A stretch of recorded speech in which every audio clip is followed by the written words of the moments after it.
Hello, and welcome to Get That Job. This is a monthly program that's focused on helping job seekers learn best practices for job search and career management, and also to hear from the experts about what not to do on the rare occasions you might make a mistake. We want to help you avoid them so you can find the job that you love. Tonight, our program is focusing on interviewing and how to really ace that interview. I'm Sue Connolly, and I'm the founder of kitlist.org, which is a free job opportunity email list of 70,000 of my closest friends.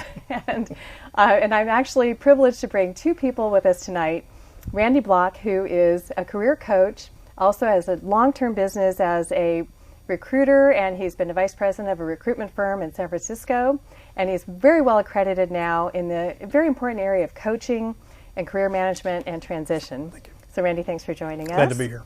And Kevin Delaney is HR Director at VMware, and he also has another extraordinary history. He's come from a company I really enjoy called Tell Me, voice recognition system, which has now been acquired by Microsoft a while back. And actually, back in your history, you also work with A&E TV. So I love the program, and I'm sure we've got some great stories to share. Of course. Yes, good to be here. So thanks for coming tonight. Sure. And really what we're trying to do is, I hear so many people who are asking me questions about what are some things you need to do? How do you prepare for an interview? What do you wear? What do you say? What happens if you feel like you're blowing it, and how do you save it? So we're just going to ask a few little questions, and this is just a talk among friends, but I actually think that Randy has something fun on his site, and you had an article you wrote called, a little humorously, but How to Blow an Interview. So Randy, why don't you start first, and we'll talk about what are some of the classic mistakes people are making that they may not even realize that they're doing. Well, actually the number one is what we call TMI, too much information. Many times I had sat interviewing someone and they would actually have answered the question, but they keep going and they keep going. And yeah. I send them all kinds of body language, so that's like one. Yeah, like this. Please stop that. Yeah. It's terrible. And the second thing is appearing a little bit too desperate. You know, that I really need this job right now, and their body languages are coming over the table. Alms for the poor. Yeah, and that's a turn off as well. Yeah. Kevin, do you have a couple? No, I would echo what you said at the beginning to mirror what the other person is doing. People send body language all the time. They do. And so often the interviewer knows the window is short. They would like to get that answer and many more. And when they sort of start looking at their notes and turning and fidgeting in their chair, and you continue to ramble, your window is shrinking because you're not reading my cues, which means can you read the cues of the business? Exactly. So the TMI goes further to, if that's a high energy person you're talking to, you should probably have some energy. And if it's a low energy person, you probably don't want to scare them by, all right, let's go, this is fabulous. So you have to kind of match what the other person's doing as well. That's actually really important to know. And also, I think a lot of people don't come in prepared. Mm-hmm. What are some good things to do to get prepared for an interview in terms of research or even knowing what to wear, things like that?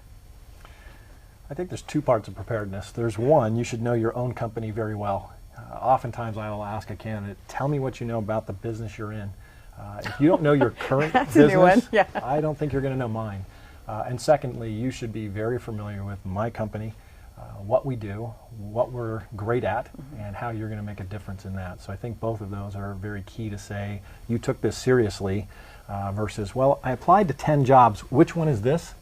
I don't want to be one on the menu. I want to be the selection. Good point. I've got something to add to that too, and besides the research, but with the clients that I'm working with in terms of preparing for them to prepare, we always ask for the job description in advance. And on the other side of the ledger, of course, is the qualities of the job. And so there's the must-haves and you must have this particular quality, and then the second one is preferred. What I call the preferred. Sure. And so I have them grade themselves on a scale from 1 to 10 on all the required. These are people you're coaching, not people you're interviewing for a job, right? Yeah, I'm sorry. The people. Thanks for clarifying that. But the idea is that they are really, really aware of what the pitfall, where they might be short and where they're strong, and of course to have a story that illustrates each of the parts of the job description that they want to that they're applying for. The main thing is that they're confident.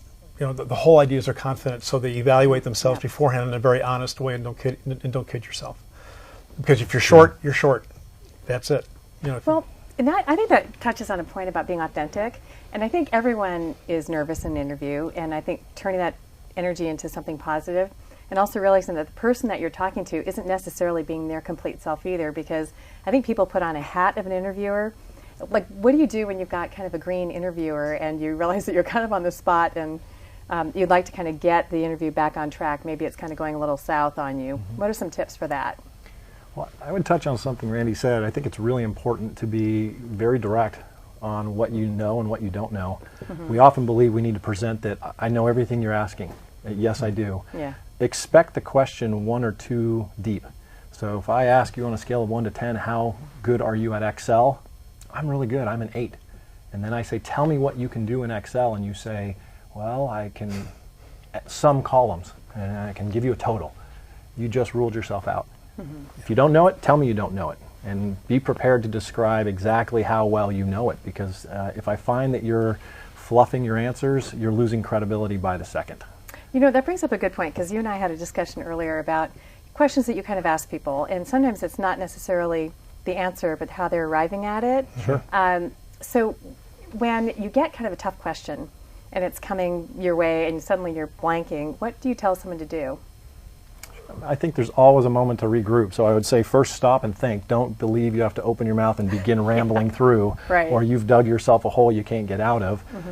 Gather your thoughts, begin to answer. If you truly get stuck, ask for, hold on, you know what? This is what I would change if I had to redo that again. It's always okay to come back and correct yourself, as in life and as in your job. Recognize your error and correct it, and tell people with new information, I might do it differently. And so if you need to buy some time, ask a qualifying question. When you ask that, is it this or this that you're looking for? And that gives you a chance to think. well, it's also being very present in the moment. I love authenticity in that moment. I don't understand what you're saying to me. Or I don't understand the question, please clarify.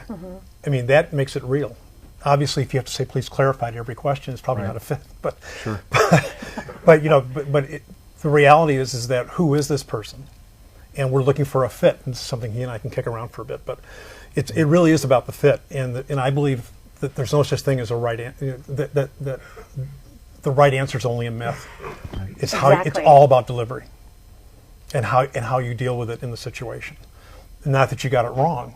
And people think that this is like an oral exam, and it's not. Well, and also I think Kevin was saying what you're interested in is how someone thinks. You know, how do you arrive at it? And I think that's actually, because you said if you're trying to go for someone who's an engineer versus a finance person versus a marketing person, you'll expect kind of a different thought process for each. So it'll let you know, like, oh yeah, this is this person's sweet spot, and that's where they fit. So, but speaking of fit, I think we're talking about originally what a company's looking for is if you're fit with them, what are the criteria that you might not expect are parts of that fit? I think fit is probably the most important piece of finding your job. We hire very smart, talented people, and not all of them are successful. And so you have to ask the question, why is it that people who have been successful somewhere else are not successful here? It's because of fit. And I would really challenge candidates. Too often they're so intent on getting the job, they themselves are not doing the due diligence to make sure, will I be happy here? True. Do I like this manager? Do I like this place? Do I like what we do? Do I like the products? Because if you're just trying to clear the hurdle to, quote, get the job, and you have to show up in misery for the next however long you can endure, it's not serving you or the company well. So that, I think, is a key piece. Make sure you're really interested. And I want to play off of that, too, and that is that I thought we'd be disagreeing more, but anyway. Or you can, just don't No, fight. So. no. The thing is that the focus, the top priority of any candidate is to focus on the fit, not to get the offer. That's key, because what I like afterwards, if they get rejected, it's because the fit wasn't there. There's nothing wrong with them. There's nothing wrong with the company. The third component is the fit wasn't there. They can rebound quicker and go on to the next interview. They don't feel like, what did I do wrong? Sure. You know what I mean? It's really, and it's incumbent upon the candidate, which is what I coach my job search clients, they have to connect the dots. It's up to them to say, you have this need, I have this strength. And I rely on them to connect, not necessarily the interviewer. I would add, there's a piece of that that's interesting, because oftentimes we sit passively as the person being interviewed. You ask me a question. One, don't be afraid to say, did I answer your question? Do you understand? Really is good that what you're point, looking for? But the other piece is, it's often the case the person interviewing is bad. They don't know how to interview. They don't know the right questions. So if you feel you're not actually getting to talk about really what strengths you have and what you have to offer, you need to help redefine the question to make sure that you're answering the question they want to ask but maybe are not very good at asking. So I think there's a piece, you can't just be passive and say, well, they asked me really bad questions and so I answered them, but I don't think the interview went very well. It's your career here. Yep. That's what's at stake. Exactly. So, well, I think one of the things that came as a point is, be prepared with questions. You are also interviewing the company. You want to see it's a mutual fit that you're looking at as well. And both of you each mentioned about being prepared with a story. But how long should that story be, and how many stories do you need to have? And what would be an example? Is it always focused on successes or solving a problem? It's the whole key to interviewing, in my view, is relevancy. It's the candidate's job to make everything relevant. In other words, their background, what's relevant to, say, the needs of Kevin, okay? And the fact of the matter is that if they're not doing that, okay, they're just answering the question, they have no idea how the interview went. They really don't, because there was no connection. Yeah. They didn't make any effort to make it relevant. There's one point you mentioned earlier, and I want to get back to it. Just because you didn't get the job doesn't mean you're rejected. And I think you had a point that we had in our talk last week was, just because you didn't get that particular job doesn't mean that there might not be another opportunity inside the company for which you're a better fit, or even someone that person might know to connect you with. So let's talk about, I think I think we're so quick to go like, okay, that didn't go well, check, on to the next one. But by the time you got into an interview, it's like, God bless you, you made it. You made it through the thousands of other people that applied. What do you do to make the most of that interview, to make a connection so that even if you're not a fit, that person's somewhat invested enough to say, Randy, you're not a fit for this one, but I know something here. They may not volunteer it, though. My clients, again, I say, like if it's going south, and sometimes you can figure that out. Sure. Yeah. And it just doesn't feel right. You spend 45 minutes with somebody, and it's kind of like, ask the candidate, it's not what they're saying. You can actually eliminate yourself and say, it just doesn't feel like it's a great fit. Is there anybody else in the company? This is the candidate speaking, right? Mm-hmm. Is there anybody else in the company that I should be talking to where it might be a better fit? And get that involved. And of course, you're playing on the hiring manager's guilt because there was just a rejection. And you may laugh at that, but there's some psychology there. I really want to help this person. And if there's nothing within the company, you say, is there anybody in your network outside the company that I should be talking to? And so you may leave there, and your spouse says, well, did you get the job? No, but I got 3 great leads. Not a bad afternoon, really. It's interesting. When I think from an internal perspective, sometimes that's very challenging. You are in your world of this is what I need. Mm-hmm. And so always ask. I don't think it can hurt. When I think if somebody asked me, though, specifically, what is it that's going to maximize my 30 minutes, my 42 minutes with this one person, you'd said something earlier about questions. I have a perspective, you have to ask questions as the person being interviewed. Mm-hmm. If I ask you, do you have any questions for me? And you say, no, you just missed a huge opportunity. Yeah. And sometimes you'll be as naive to say, I've asked all my questions of others, so no, I don't. What you just told me is, so you thought they were worthy of asking questions and I'm not important enough in your world to ask me. Mm-hmm. Don't miss it. Ask me the same questions you ask them. It lets you validate whether or not you're getting the same answers. It also tells me, and what I'm looking for as an interviewer, are your questions any good? If you ask me about whether or not Coke is free, you're missing an opportunity. Mm-hmm. Tell me what it's going to be like to work for this boss. Tell me what will be the most challenging piece of this job if I get it. Show me that you have insight into, will I fit here, which I think is what you're trying to get at. And one more question I would throw in too, Kevin, and that is that towards the end of the interview, someone said, do you have a question for me? And if it hasn't really been addressed, and a lot of times it isn't, tell me what success looks like in this position at the 6th month. Because that can turn into kind of a business meeting, and the 30 minutes can go to an hour. Sure. Because now you're talking, look, I'm here, you've got a need, I'm here to see if I can help you, fill that need. Mm-hmm. And sometimes that need doesn't show up on the job description either. I think everyone is cranking out when there are a lot of jobs, a lot of things are kind of lifted from other job descriptions. And sometimes you can really uncover a sweet spot that really no one else has identified, because usually the hiring manager is saying, oh, I just need a marketing person, and then the HR person is trying to extract what they need. But I think if you can kind of find something that makes you unique, and you say, oh, well, by the way, actually, that's something that I did do at X company, and this is what happened, then that gives you an advantage. But going back to, I always think it goes to the personal connection, because we're in these roles, but we're really human beings. And in some cases, you're talking to someone who might be in HR, they might be a sourcing person for another, on working on behalf of the company, or it might be a peer or someone you'd be reporting to, or someone who report to you.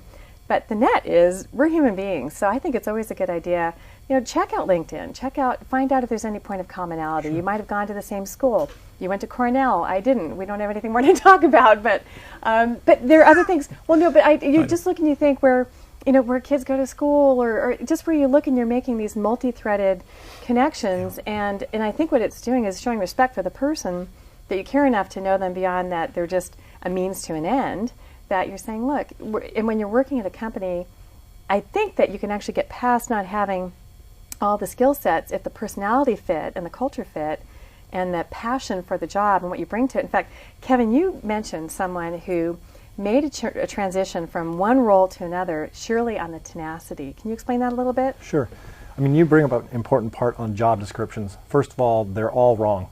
Yeah. We don't get accurate ones. If you don't feel you have every criteria met, don't rule yourself out. Mm-hmm. The simple fact is that's a laundry list. Mm-hmm. Prove to me you're successful. We had somebody that was really in an administrative position, wanted to make the transition into quality assurance, and had participated in bug nights, and we interviewed. And so I wanted to know if there was tenacity.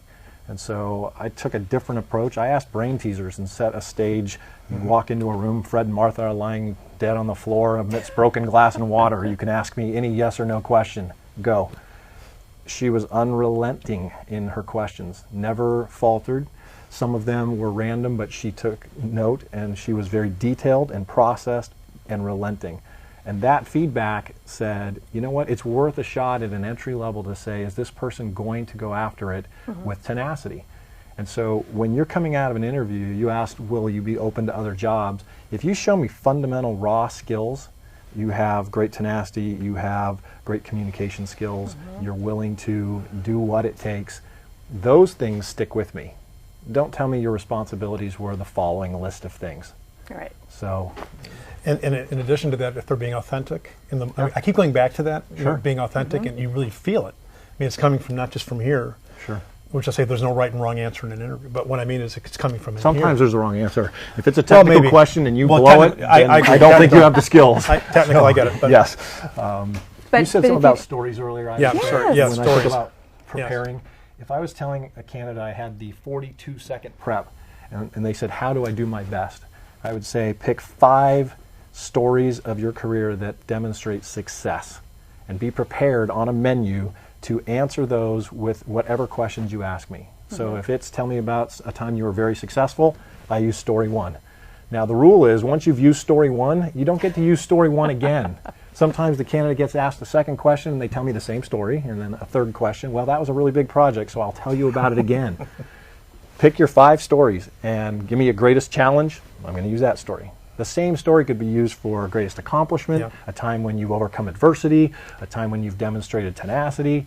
So pick your 5 well and vet them with somebody that says, does this impress you? If it doesn't, pick a new story. You know, you bring up a really good point. I found on the earlier, I have a little note here about a little eyeball on here to remind me not to keep blinking when I'm talking. And I think that seeing yourself on video, which is really easy to do on camera phones now, doing role playing on interviews with a friend, sometimes even listening to your voicemail message when you're leaving a message for someone, hearing the ums and uhs. But I think practice does make perfect, and it also makes you more relaxed because you're less concerned about the mechanics and you get down to the real nucleus of it. But what are some other things people can do to kind of get ready for getting into interview mode if someone is brand new to it, kind of new to their career, or someone who's senior who might not have had to interview in a while? Okay. Sorry. I have lots. Well, I think part of it is define who you are, what your strengths are, what you really enjoy, because that's what you want to make relevant to in the interview process. Right. Because what I found is the thousands of people I've interviewed over 30 years in recruiting, and there've been a lot of them. The people that impressed me were not only enthusiastic about my job, but they were enthusiastic about themselves. And that's huge. Things are bought and not sold in the interview. You don't have to sell anything in an interview. You have to have conviction that what you're doing, what you did, matters. So I go over, there's a lot of prep work that, as long as, again, the achievements are relevant to something that the company can use, you know. Mm-hmm. We talk a lot about the subtleties, and they're important, but never has somebody gotten a job because they had good posture, they put on the right clothes, and they had a nice note at the end. Yes. Those are just additionals. I've had some strange people that have gotten the job because they had the skills and they demonstrated they could be successful doing what we want. So those are subtleties. Focus on how you tell your story. Yeah. This is what I do. This is what I do well. This is how it will serve your company. And I'm a little weird and I dress strange, and the company will overcome those things if, in fact, you can do the job better than everybody else they talk to. So explore. Can you sell your story? And the key word with Kevin, we just said, was how you deliver the answer. I can't emphasize that enough. Authenticity. You bet. Well, you know, I think another thing too, I think people are afraid of those killer questions that come by and you're thinking like, oh, here it's coming. So some of them are the illegal or inappropriate question. How do you field that without going like, you blooming idiot? Do you know you just violated 10 laws in this state? How do you handle a tough question like that? And then I'll ask you later on about how do you deal with the question of money. Can I Absolutely take the first one? Go for it. I have 3 responses that I recommend to my clients. They have 3 choices actually. The first one is you call the interview on. You call the interview on it. You ask an illegal question. The second way is to say something like. So you really put them on the spot then. Well, no. You know, I'm not suggesting that they do it. Well, hear all the 3. So you ignore it. Just keep on trucking. You just, well, okay, I'm married with children, okay. But the third one that I recommend that my clients use is, can you tell me, I'll be happy to answer the question, can you tell me how it relates to the successful performance of the job? Which kind of does put it back at them, but it kind of puts it in a neutral, just tell me how it works. Or can we get back to that later? Yeah. Well, and actually, Kevin, you had a really good point about how to handle the salary thing, because we've always been told to evade it. And but you had a really good take on that.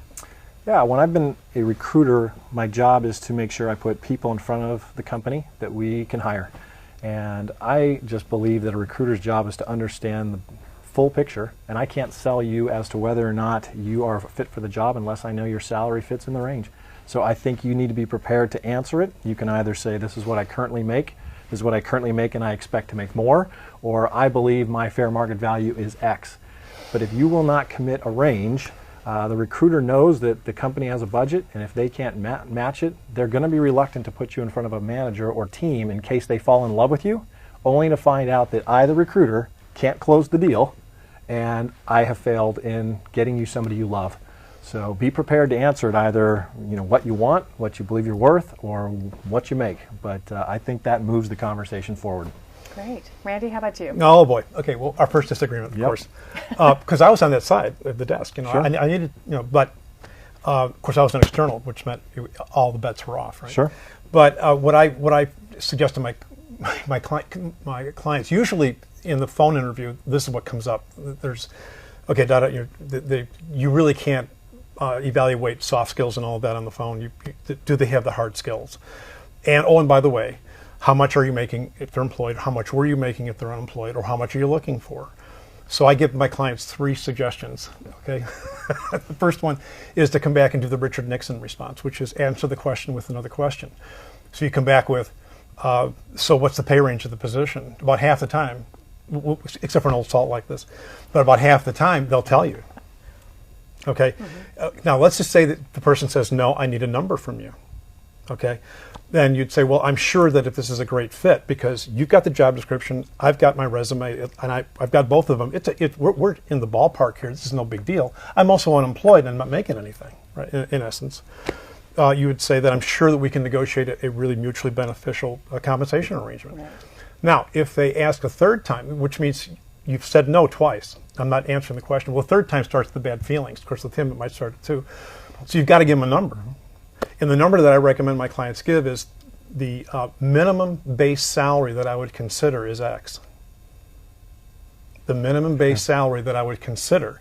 And if it's way over what he can afford, then it's all over. But does that set you to that minimum, though? Are you No, kinda not at all. locked in? So from your perspective, you are have to hear the locked in? words. You have to hear the words. I agree with him in that I would respect. consider. Okay. That I would consider. Right. And so, like, you might want to jump to that, but what I'm suggesting is a lot of times, maybe not. Sure. It can be a range. It could be, this is what I expect.